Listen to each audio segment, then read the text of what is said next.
Again, thanks for everyone for being here today. And it is truly my honor and privilege to introduce to you our luncheon keynote speaker today here. Our Lieutenant Governor, Matt Michaels. He's serving as South Dakota's 38th Lieutenant Governor. He's been serving since 2010. I do have to tell you, though, that Matt and I go back quite a few years.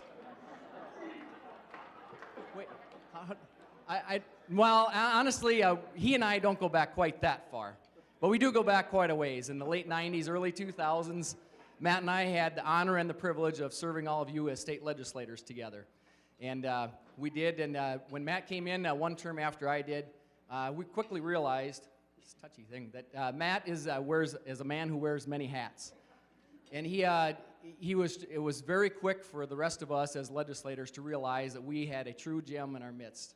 I mean, this guy has the past experiences and things that he has done, past training and things. Many of you may not realize, but Matt has an extensive background in healthcare in many different facets, a registered nurse. He's a proud member of the U.S. Naval Academy, a naval officer. He's a lawyer.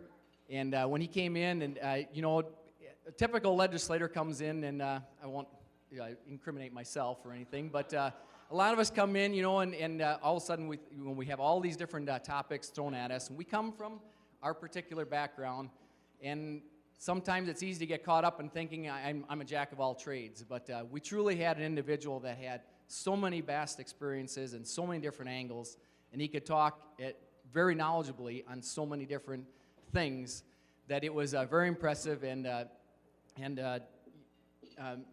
Matt just worked so diligently on so many things throughout his years as a legislator, as a lieutenant governor. Going through, he just was just a very, very good and a very good asset. And I tell you, Matt has dedicated his entire life to helping others through his private and professional life, through his political career. And the one thing is that I can say about Matt is he's always a very passionate individual. And for those of you that know him, you can attest to the fact that Matt is very passionate. But he's not just passionate about the things that he's working about. He's truly passionate about the people. And that cannot be said about just everyone or anyone these days. Matt truly cares about the people behind the issues. And I'm sure you'll find that out today if you haven't had a chance to experience our Lieutenant Governor yet. But he truly has a great amount of passion. And we're truly honored to have him here today and with us. And would you please help me in welcoming our Lieutenant Governor, Matt Michaels.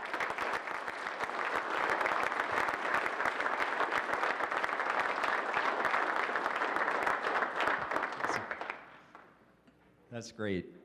Thanks, Jody. That's our former department employee, Jody. Hey, by the way, thanks for the applause. Please remain seated. You really, the standing ovation is not necessary. When I first ran for the legislature, I asked individuals that had served, one specific one from back home in the Southeast, just a second. One more. Okay, just a second. No, one more.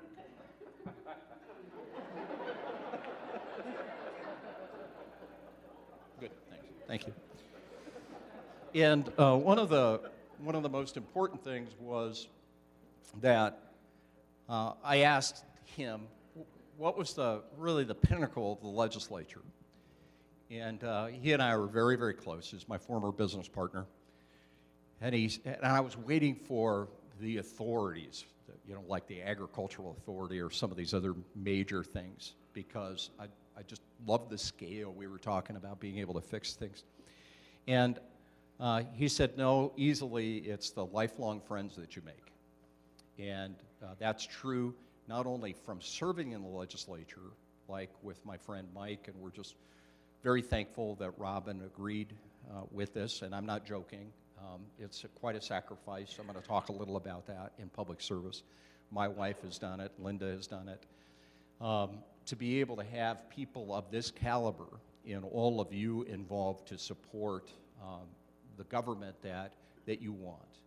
And I really am very grateful to be here today, and I'm very excited about the fact that the governor was not able to be here.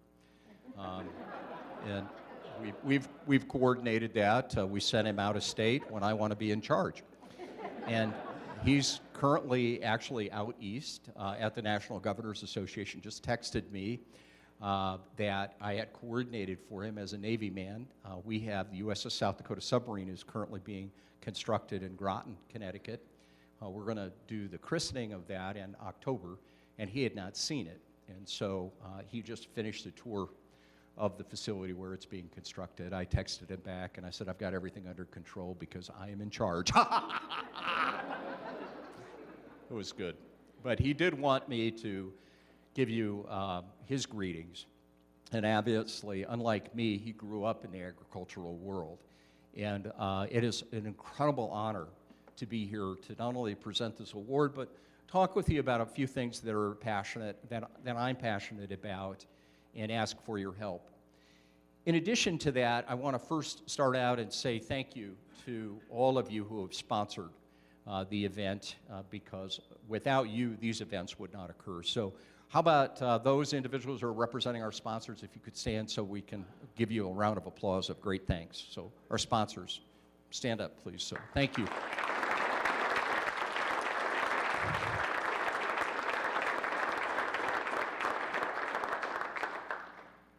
The other thing I'd like for you to do, and we can applaud, but I think more importantly, if you would just thank the people in public service for us. The number one issue that we have in our state is workforce. And that is individuals that understand working for you in a governmental environment, whether for our state, like our Department of Ag, or individuals who are quasi-governmental, like our planning districts. Without you, and without your capabilities of mentoring, we will not be able to perpetuate individuals like Mitch, who's my intern here today, that we are put on this earth to serve others. That is solely what I believe, and I've seen it, and I've been a recipient of it, and I am incredibly committed to us perpetuating that. And whether it's through internships, the experiences that we're going to recognize here with our Ambassador Award. But I do want to thank everyone from our South Dakota Department of Ag department, because as the governor and I talk a lot about, is individually we might be smart, but collectively, all together, we're brilliant, and we can take on anything. And we really can, and we have. Before I get into the meat of the discussion that I want to talk about today, I wanted to, take that picture down. I was so fat. Get it down, yeah.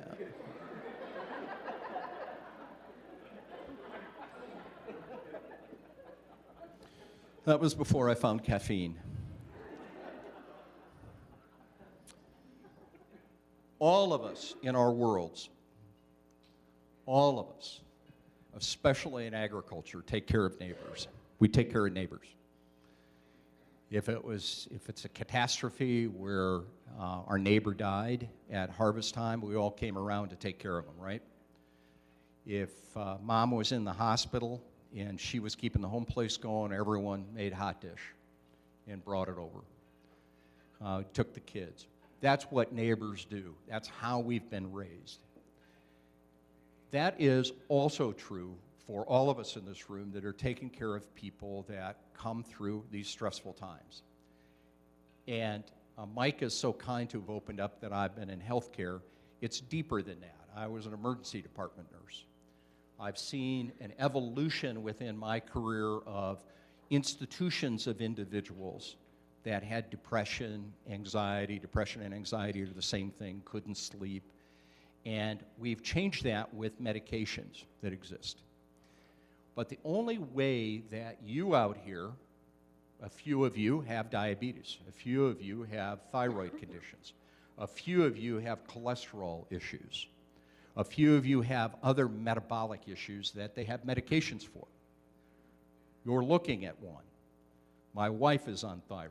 She is also on other drugs that we can't talk about because you're recording.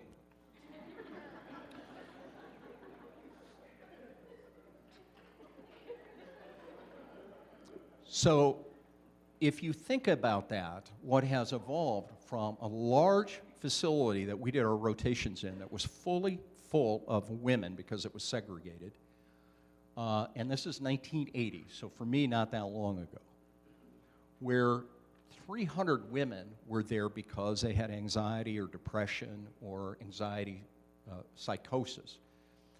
We have all had anxiety in this room. We have all had situations where we can't sleep.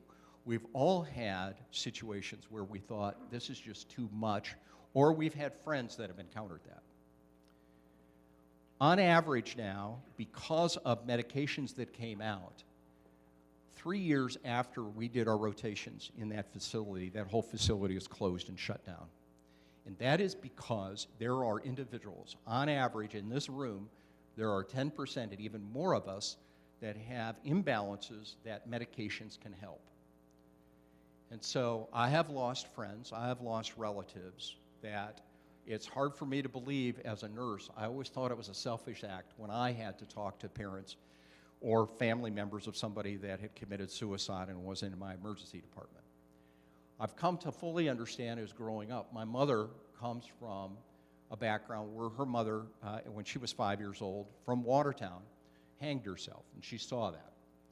My dad left. This is a really upbeat message. My father left when we were in high school, and when I was in high school, I was the oldest, we financially cratered. She decompressed. I took her to the behavioral health center, and as I'm going over, I'm thinking that maybe I can shock her out of this, and told her the truth. I said, Mom, you cannot check out on me and leave me with my brothers and sisters. I don't even like them. I kind of like them now, but you can't do that, Mom. Well, I didn't understand what I know today, and that is we have ways of taking care of people. So what I ask you to do is, if you or someone else, I mean, you're taking care of a lot of people who come in, if you're an agricultural lender or you're a neighbor, and they need to talk to somebody, whether it's a minister or a religious person, or like we do in the military, we say, hey, the strong get help. It's the strong that get help. And especially we men are really tough. Oh, it's just a flesh wound. And so there is a number out there, and I would just encourage you, our state line is called the Helpline, and it's all confidential. A number of you in organizations have EAP, but a lot of our farm and ranching families don't have that, or they might have it through a health insurance policy.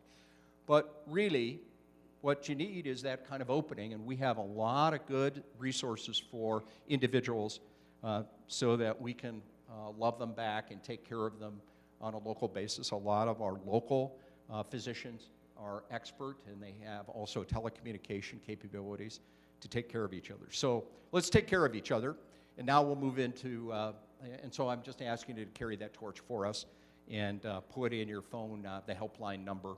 You can Google that, and I can give it to you later. I'd like to talk with you about how this works when people ask you to do a talk. What happens is you get somebody like Jody here who does all the work. And then they give you this really cool official binder, and then Mitch carries it to make me look important. And then they expect for me to read all of this. Well, Jody doesn't know that I go rogue most of the times. But you support going rogue, good. But one of the things, just a second. One of the,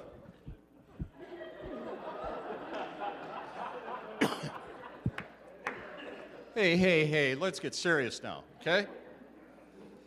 One of the things that I usually don't have this much flexibility in my schedule, but I made it today to come to the previous panel because I have lived overseas. I have seen exactly what you gentlemen were talking about, that China adds South Dakota's population every month.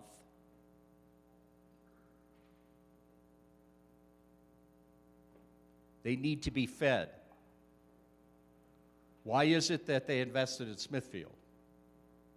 Okay, let's just think about those marketplace ideas. Think about everything that those gentlemen and everything you know. I'm preaching to the choir, and a lot of what Jody put together comes from my heart anyway, but she gave me some incredible statistics. But I want to talk specifically about our trade with Canada and Mexico. And I frankly implore us and ask you to be apostles of not only what the previous panel talked about, but your experiences. You know, I see Rick here and other people who are representative of living on the farm and understanding how it's evolved because of markets. And with Christy and John and Mike, you know, we're all friends, so we call each other by our first names because we have seen it. Our number one trading partner is Canada. Our number two trading partner is Mexico, and it falls off way from there.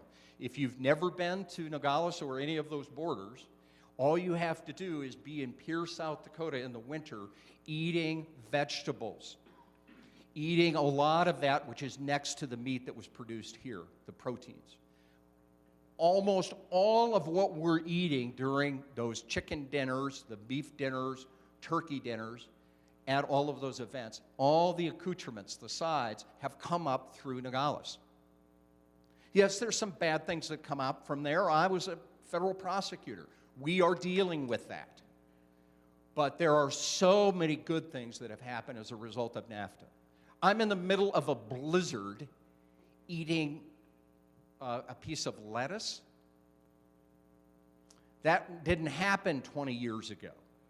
And that interrelationship is incredibly critical to continue to explain to people how important Canada is and how important Mexico is both ways. I think Mexico is our number one importer of pork. And so I say, in the interviews I did, I missed your question and answer period, but I did a couple of interviews and I said, here's the deal with NAFTA. It's pretty easy. I'm a man. I have plenty of opinions that aren't fact-based, right? And you can see plenty of those on social and anti-social media. Go for it.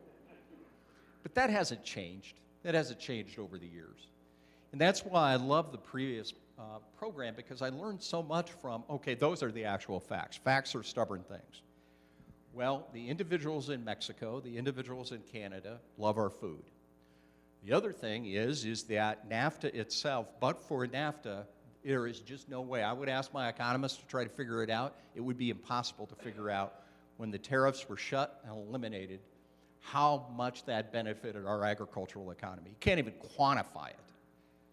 And I think that when you put all of that together, thankfully, we've got legislative leadership in D.C. that understands when Dennis and I are talking and Mike and all of your organizations go and visit, how incredibly critical it is. It is just as critical to talk about this with your neighbors over coffee, your friends when you're eating, as it is with what is farming and ranching producing this day and age, like you were asked for. So it's actually easy for you to sit down and go to your restaurant or go and explain to the kids, how did this food come here? But with the histrionics that are occurring about trying to be an isolationist nation, I implore you to participate and support those individuals in Congress that represent us to say, that's not what we're talking about. What we're talking about is free trade. That's why the governor and I were supporters of the Trans-Pacific Partnership, because I've lived over there. And I know our congressional people have been very supportive as well. So fine, we have a change and a different view. That provides an opportunity. And I think the opportunity is bilateral negotiations. I think by virtue of the number of things we were talking about at lunch and the governor and I've talked about, Brexit provides a great opportunity for research bilaterally between the UK and the state of South Dakota in a number of ways, because we're nimble, because you're supportive of these things. And like my mama said, if you can dream it, you can do it. So I encourage you to engage. I think you know all the specifics. I didn't even know this till Jody taught me that it's currently in the comment phase. We can always improve trade agreements, but let's not throw it out based on some sort of isolationist belief at all. These are two separate dialogues. And if you ever have the opportunity through the Agricultural Leadership Program or anything else to go to Nogales or go to El Paso to see the food exchange areas there, you can at the same time look at how our borders are being protected and watched. I think that I could come and I could talk a great deal about that because of the experiences that I've had. How about getting beef back into China? I know you've talked a great deal about that, but here is my war story from living over in the Far East. I went over there, and I was stationed in the Republic of the Philippines in the United States Navy. But my job was throughout the Far East. I was an international prosecutor because the way jurisdiction works is if an individual sailor or Marine committed a crime, then you needed to settle that matter in that nation. And then you took jurisdiction over the little buckaroo and then sent them to Kansas to live for a while. And, and that's really sort of the pipeline. The raw material and the finished product ends up in Leavenworth. It was kind of an interesting economy.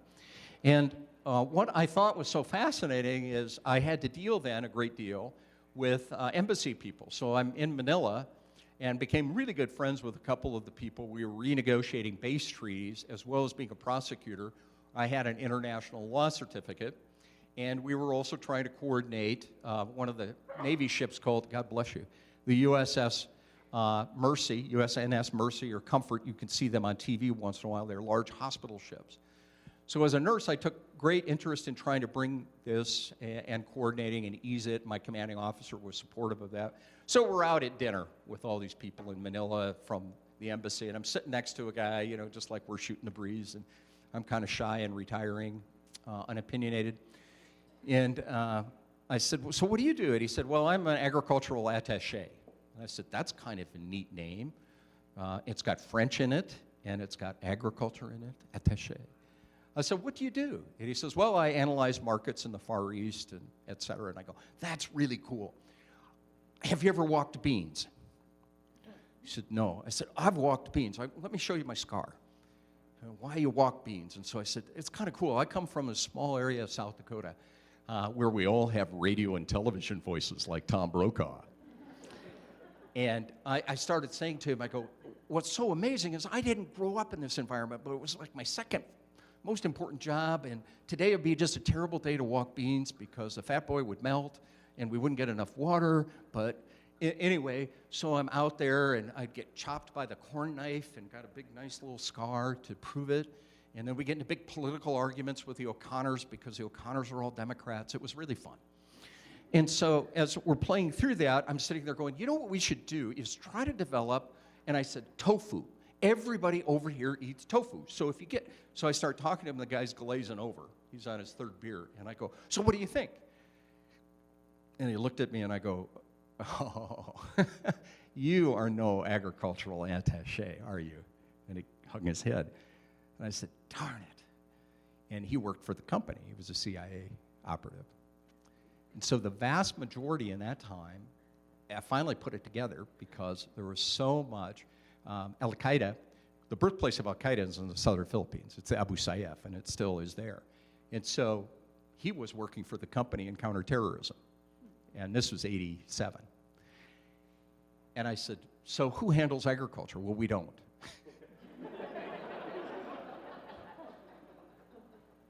I said, well, I'd probably get a different name, like you're a spook. And I wish to tell you, I think with what's happening in the State Department, no judgment, but I think that's the same thing that's occurring now.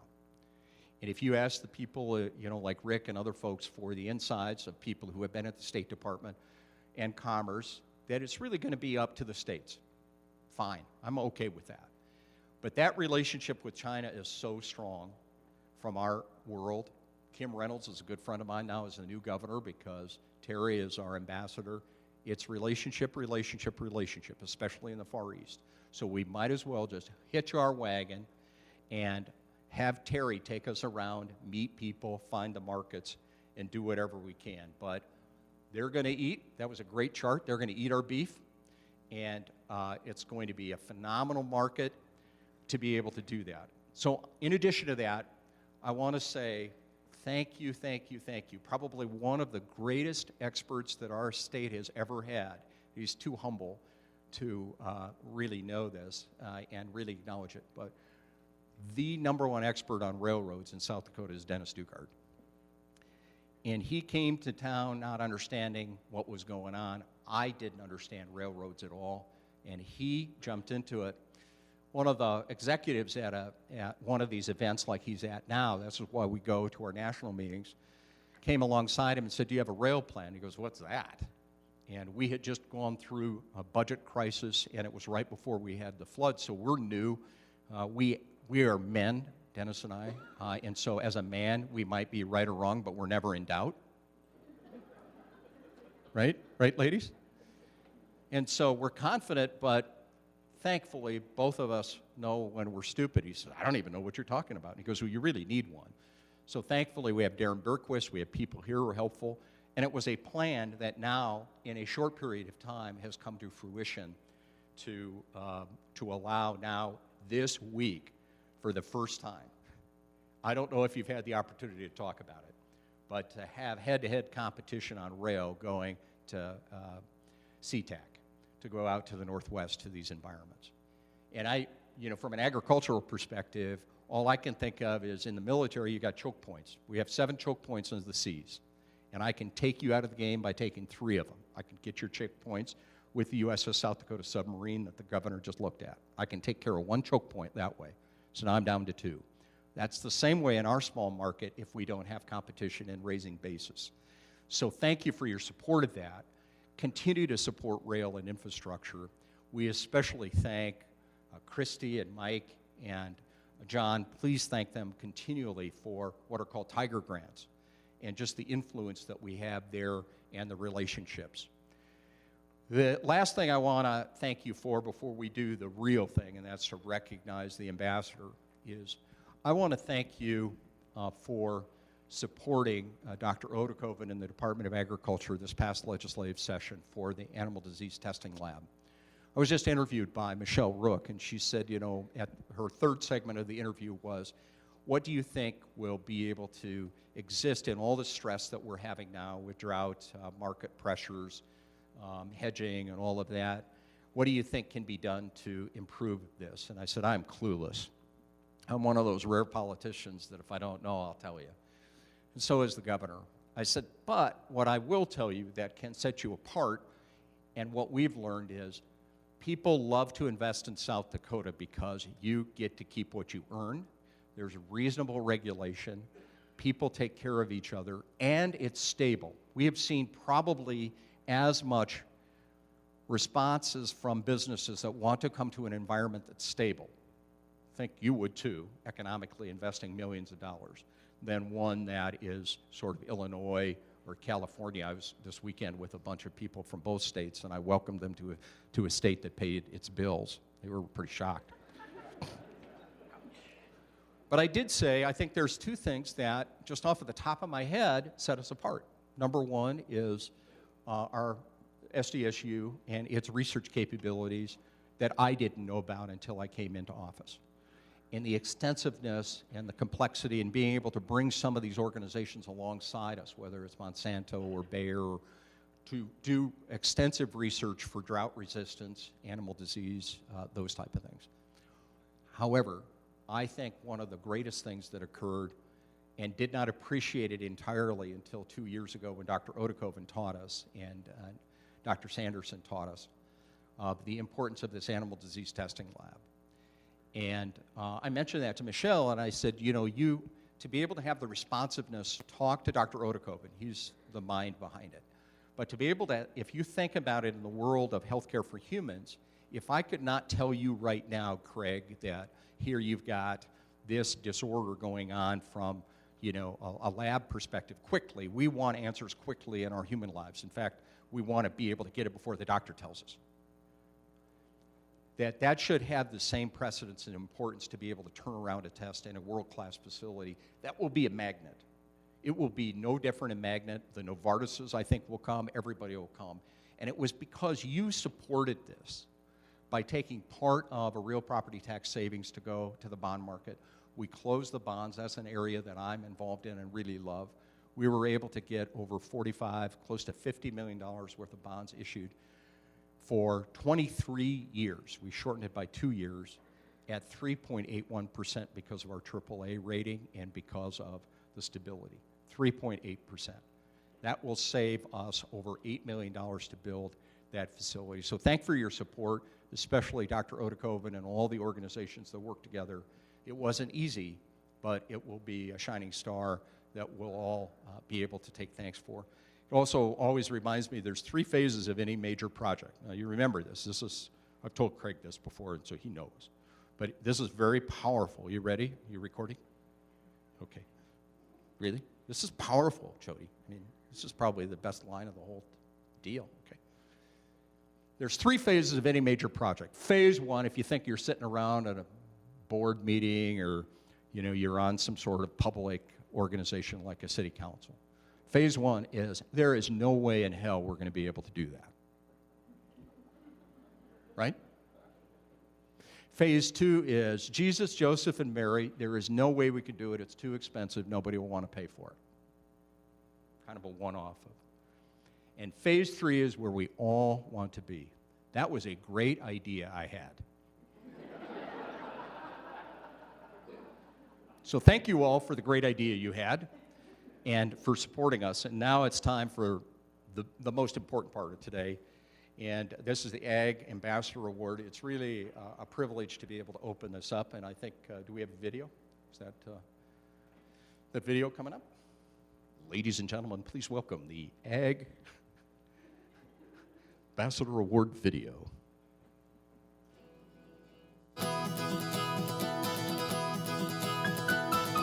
Agriculture is a cornerstone of South Dakota's economy.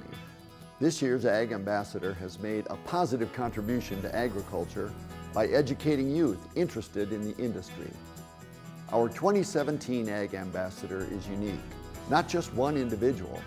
This year's award winner is an organization which represents thousands of students, staff, and administrators who have all played a part in contributing to the success of agriculture in our great state.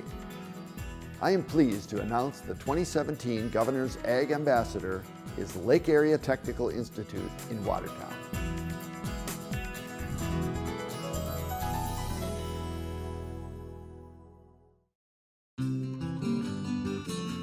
Lake Area Technical Institute claims 1965 as the first year the school was in operation. That year, the school had just 16 students. A lot has changed since then. We have approximately 2,300 students who are enrolled in our 29 different programs, and so we've seen tremendous growth. When I came 12 years ago, we had just over 80 agricultural students, and now we're over 350. We just have a lot of opportunities for students here, and we get fantastic students. The courses that we have offered, the core courses that have been with us basically since day one, have evolved to meet the times and the changes. The muscle of our program is working with those business people to enhance the education for our students. Those internships or SOEs are very, very important to us. That tells us about the student.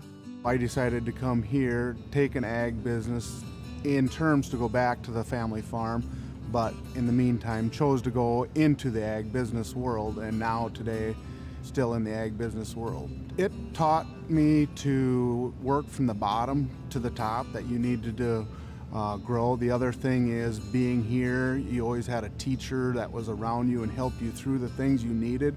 You know, more one-on-one, you're not just a number here. I like to say we can make the mistakes out in the field because we know we're going to farm next year. You know, local producers don't have that luxury of being able to take risks sometimes.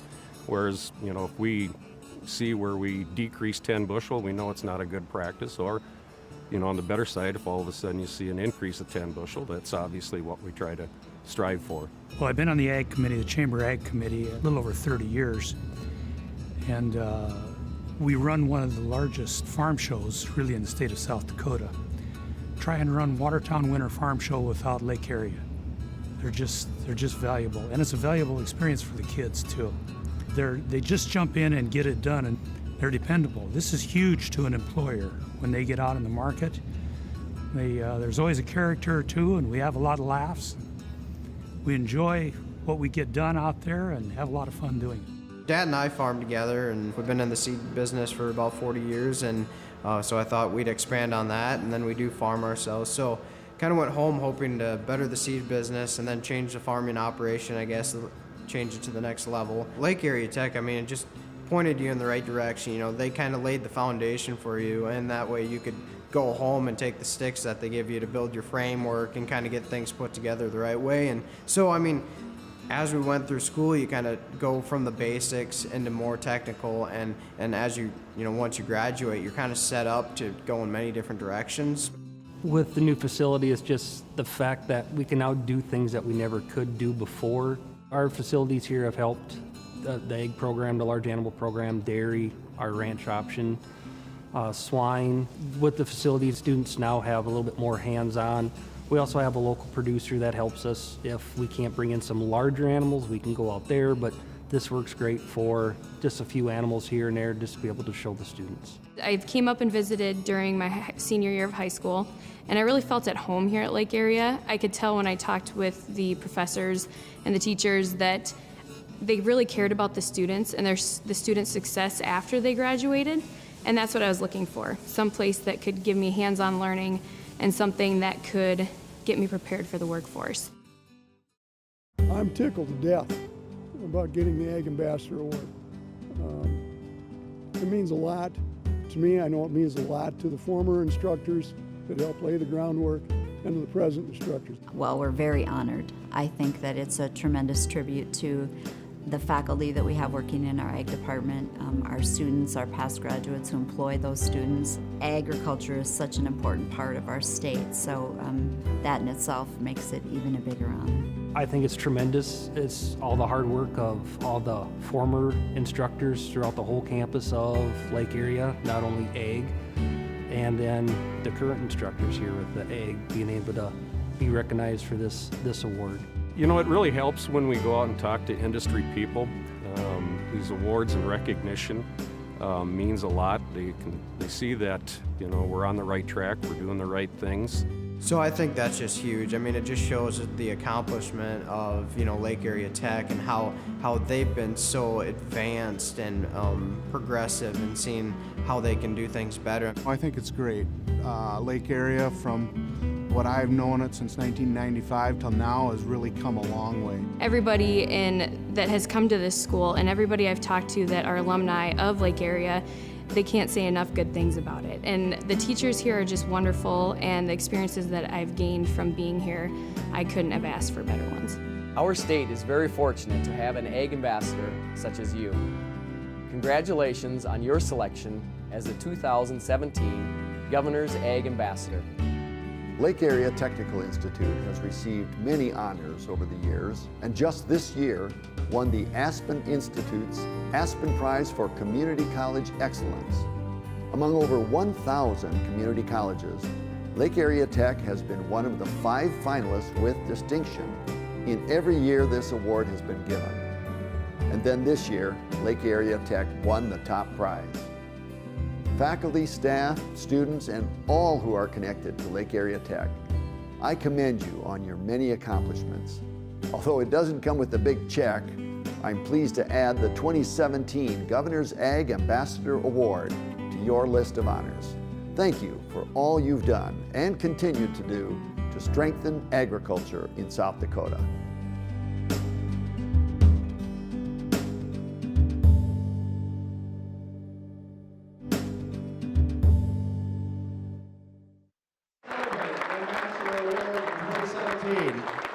Colonel, bring up your team.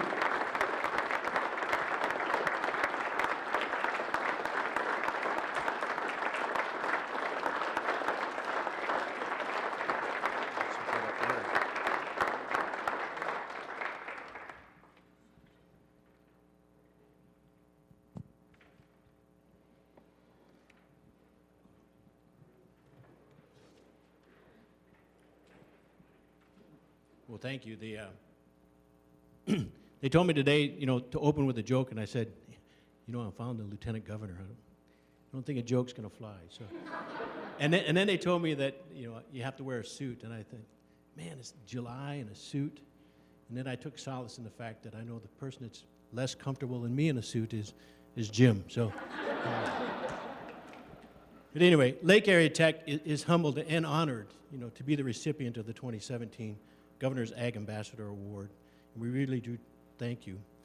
It's hard to put our gratitude into words, but because this award is particularly important to us, because it comes from you. You know, you're our community, you're our neighbors, you know, our families, and at the end of the day, you're the people that really matter at Lake Area Tech. Just a few years ago, we opened up our new ag facility, and boom, it was full. I mean, Kim mentioned that it went from 80 students to 400 students just in 2 years. But more importantly than being full of students is it was full of industry partners. And that is key, because you drive our programs. You hire our graduates, but more importantly, you truly care about our program and our students. And therefore, we share this recognition with each and every one of you because you're all ambassadors for Lake Area Tech. It's truly heartwarming that you trust us with your children. And we just want you to know that we truly value that trust. You know, ag is tough. It's a tough industry. It's tough people. But there's no industry that's more rewarding. There's no industry that has more meaning, and there's no industry that has more heart. Ag is South Dakota's lifeline, and we're blessed just to make a small contribution to it at Lake Area Tech. But there's there's no one group that does more for ag than our ag program. The faculty and staff in the ag department work tirelessly, not to be the best, but they do their best. And they don't do it for themselves, they do it for the students. We're proud of each and every one of our programs that they connect with our students. But no program connects better with their students in industry than our ag department. Like each of you, they truly care about their ag community. But you won't hear them brag about it. For them, it's just how things are done. Hard work, high standards, and high expectations. But at the end of the day, they'll tell you, it's about the people. It's about our students. It's about our future. In short, it's about South Dakota. This happens because of leadership. And in our ag program, we have one of the best. So I'd like you to help me welcome Jim Clendenin to the stage.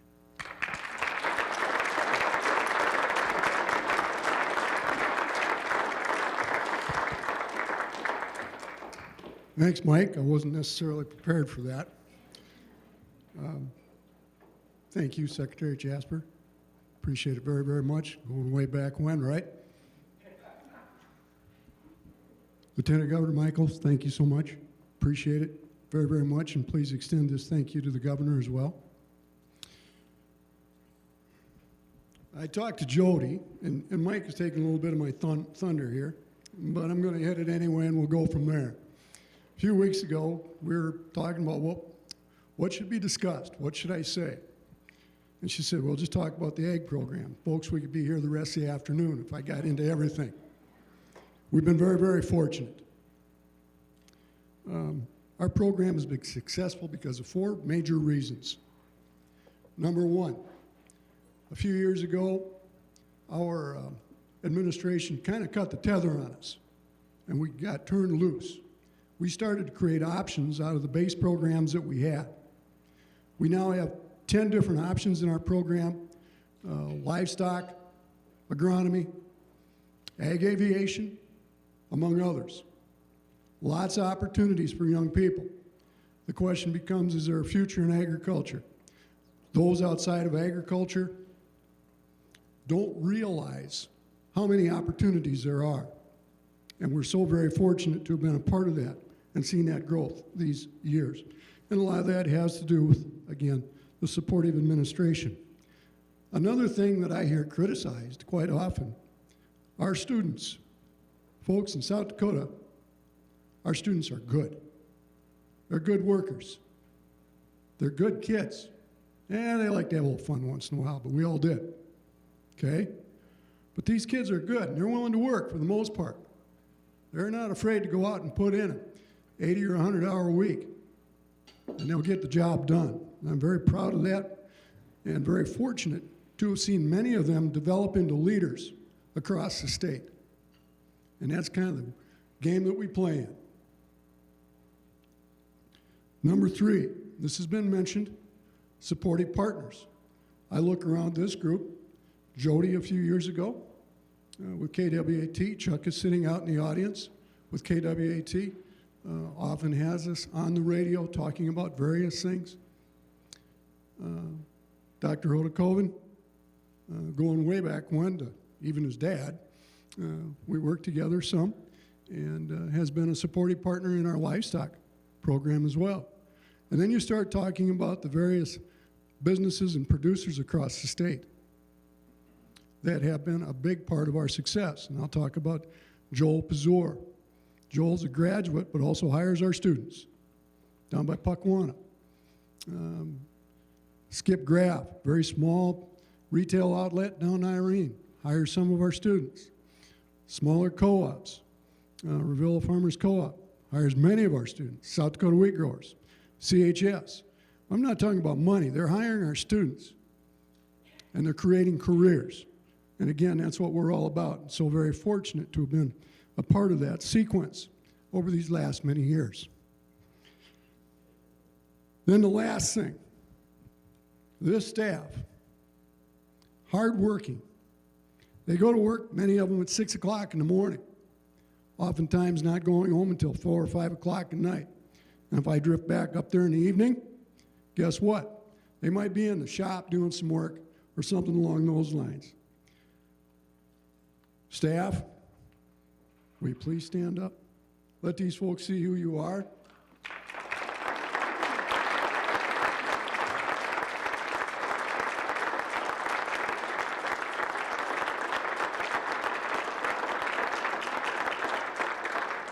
They deserve it.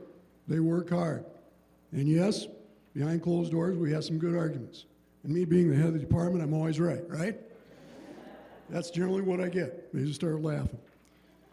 Okay.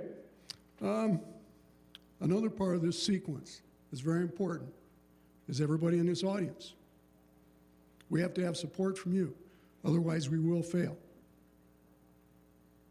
Our students have been affected by you, either from the standpoint of being hired by you or maybe going down to SDSU and picking up further training. Maybe they've been hired by you, maybe you've been a parent to one of our students, maybe you're an uncle to one of our students or not. But that's what's made us successful. Thank you so much for this award and your time.